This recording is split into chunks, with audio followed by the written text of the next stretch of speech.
Putin पर काया Kallis के बाद एक और बड़ा खतरा मंडराने लगा है और ये खतरा है काया की सहेली और फिनलैंड की आयरन लेडी कही जाने वाली सना मरीन का। वो यूक्रेन को एक ऐसा हथियार गिफ्ट करना चाहती हैं जो रूस में खलबली मचा सकता है। डर यह है कि इसके बाद पुतिन पूरे यूरोप पर हमला कर सकते हैं।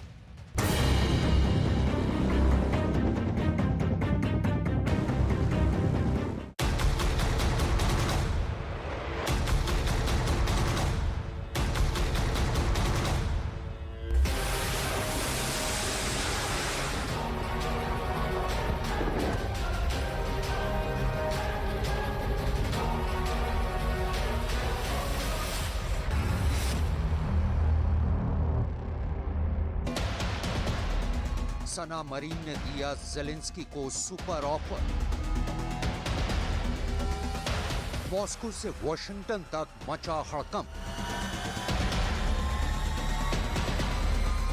यूक्रेन को मिलेगा F-18 हॉर्नेट। पुतिन को हराएगा मरीन का अमेरिकी ततैया।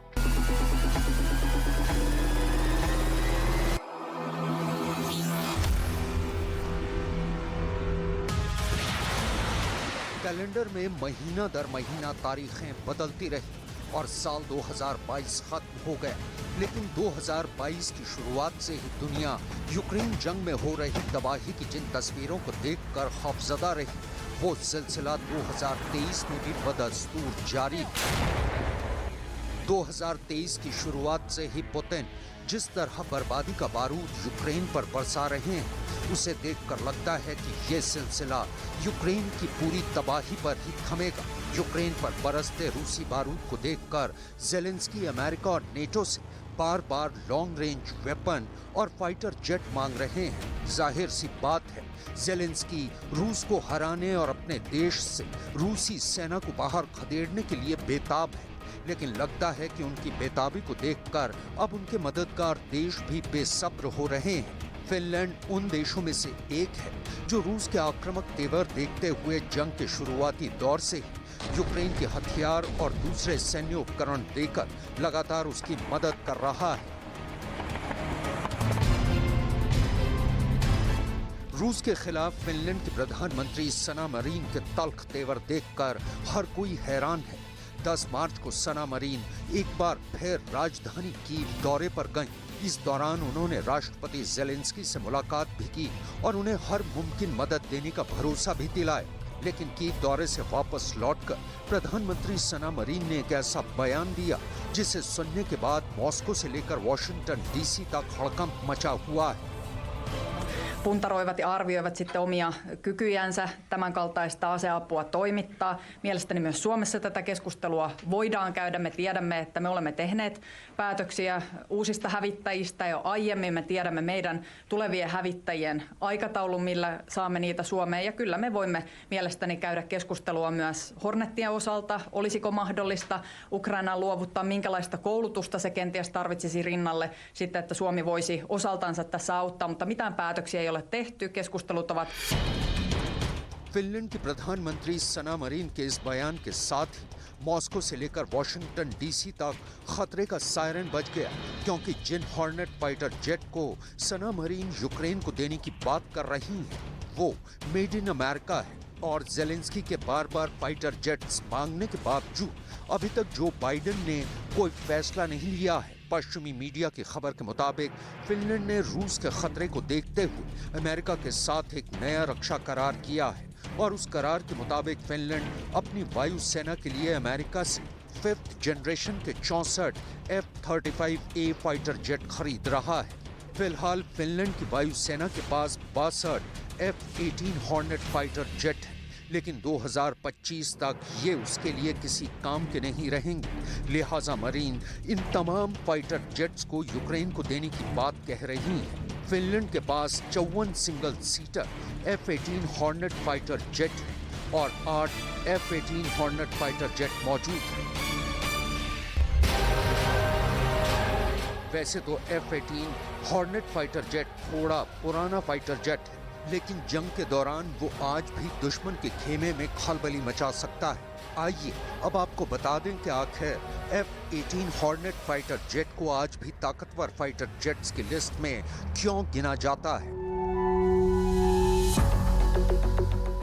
F-18 हॉर्नेट एक मल्टी रोल फाइटर एयरक्राफ्ट है। ये 1915 किलोमीटर प्रति घंटे की रफ्तार से उड़ान भर सकता है। इसकी कॉम्बैट रेंज 822 किलोमीटर है। F-18 हॉर्नेट 20 mm की एक वोल्केन गन से लैस होता है। F-18 हॉर्नेट में 11 हार्ड पॉइंट होते हैं, जिन पर कई तरह की मिसाइलें, बम और रॉकेट फिट किए जा सकते हैं। इसके अलावा F-18 हॉर्नेट आधुनिक वॉरफेयर सिस्टम से भी लैस है।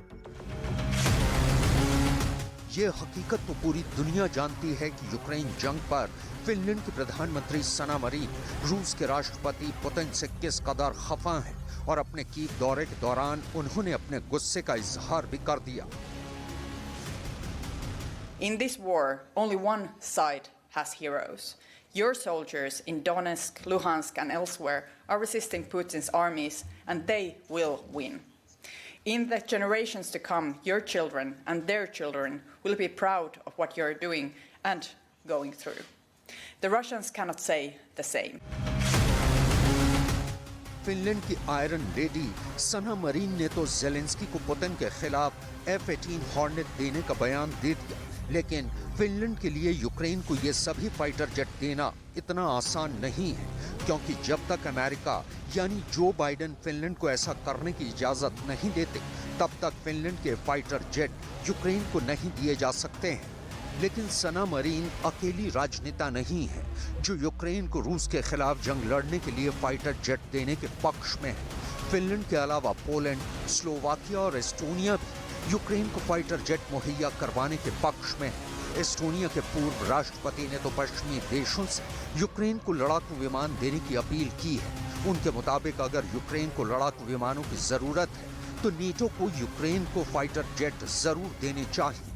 पोलैंड और स्लोवाकिया तो यूक्रेन को सोवियत रूस के जमाने के MiG-29 फाइटर जेट देने के लिए तैयार बैठे हैं। चूंकि नेटो के दूसरे देश इसके लिए तैयार नहीं है, लिहाजा अभी तक उन्होंने अपने फाइटर जेट यूक्रेन को नहीं दिए हैं। ये बात तो तय है कि अगर ज़ेलेंस्की को फाइटर जेट मिल गए तो वो रूस की सेना के बढ़ते कदमों की रफ्तार पर ब्रेक लगाने में जरूर कामयाब होंगे। लेकिन अमेरिका और नेटो को इस बात का डर सता रहा है कि अगर उन्होंने यूक्रेन को फाइटर जेट दे दिए तो रूस ये जंग खत्म करने के इरादे से यूक्रेन पर परमाणु हमला भी कर सकता है। ऐसे में हालात और बिगड़ेंगे और दुनिया तीसरे विश्व युद्ध की आग में जलने के लिए मजबूर हो जाएगी।